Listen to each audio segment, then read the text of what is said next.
Bonjour à tous, c'est Thomas de Ludovox.fr, bienvenue dans ce Ludo Chrono.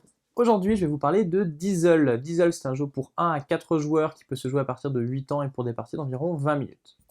Donc Diesel, c'est un roll and write, c'est-à-dire qu'on va lancer des dés en fonction des résultats des dés. On va pouvoir cocher des cases sur notre fiche individuelle à la fin de la partie. En fonction des cases que l'on a cochées, on va marquer plus ou moins de points, le joueur qui aura le plus de points étant le gagnant. Alors la partie va être séparée en une série de manches qui va dépendre du nombre de joueurs. Ici à 3 par exemple, nous aurons 4 manches.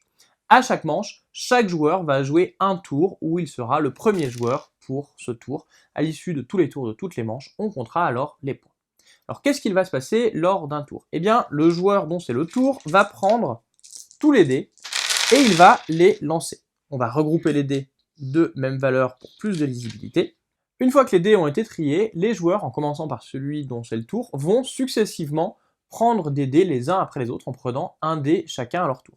Donc par exemple, je vais commencer par prendre ce dé avec un 1. Comme il y a un 1 dessus, je vais être obligé de le placer sur une case où il y a un 1. Comme c'est le premier dé que je récupère, je vais également être obligé de le placer à côté d'une croix. À partir du moment où il y a une croix sur une case, je ne peux plus placer de dé dessus. Donc ici, je vais mettre mon dé 1 ici. Le joueur suivant, par exemple, va récupérer ce dé avec un 3, il va le placer ici. Le joueur suivant va prendre le 6 qu'il va placer là. Et là, c'est de nouveau à mon tour de prendre un dé. Lorsque je récupère un nouveau dé, il va falloir que je le place obligatoirement à côté d'un dé déjà placé. Ici, par exemple, je ne peux prendre qu'un 2 que je vais placer ici.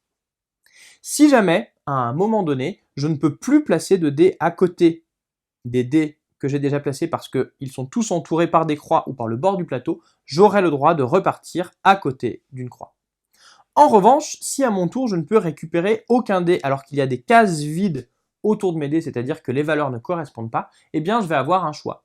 Soit je peux passer et être hors du jeu pour ce tour, soit je peux essayer de relancer tous les dés en espérant qu'il y ait une nouvelle valeur qui m'intéresse. Si jamais c'est le cas, eh bien je pourrais prendre le dé et le rajouter. En revanche, si jamais il n'y a aucune valeur qui puisse aller sur mon plateau, je vais être obligé de rendre un de mes dés. On continue ainsi à jouer jusqu'à ce que tous les joueurs sauf un aient passé, celui-ci a droit à encore un tour, et puis ce sera la fin du tour. À ce moment-là, tous les joueurs vont enlever les dés qui sont placés sur leur fiche et ils vont cocher les cases sur lesquelles ils avaient placé un dé. On passe alors au tour du joueur suivant qui va reprendre tous les dés, les relancer et on recommence.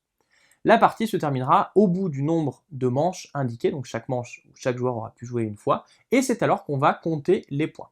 Le comptage des points va dépendre du niveau que l'on a utilisé. En effet, là je vous ai montré des cartes avec un niveau 1, mais il y a en fait plusieurs niveaux dans le jeu. On va trouver des niveaux 2 et des niveaux 3 et 4 qui rajoutent à chaque fois des façons de marquer des points.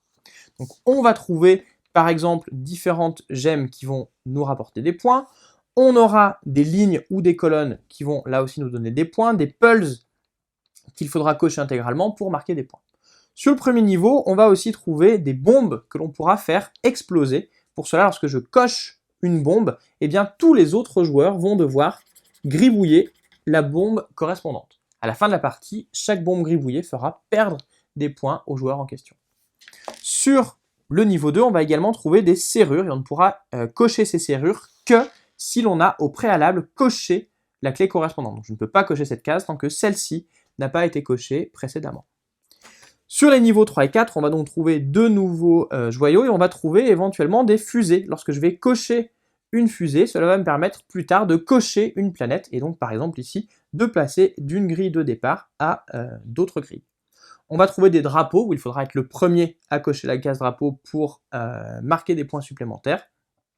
Des cases entourées qu'il faudra complètement cocher pour pouvoir marquer des points et des petits tas qui, si jamais on les coche, nous feront au contraire perdre des points. Dans tous les cas, à la fin de la partie, on fait la somme de tous ces points-là, et c'est le joueur qui aura le score le plus élevé qui sera le gagnant.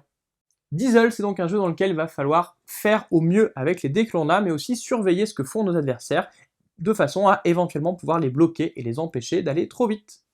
Voilà, vous savez presque tout sur Diesel. Maintenant, à vous de jouer, et à bientôt sur Ludovox.fr.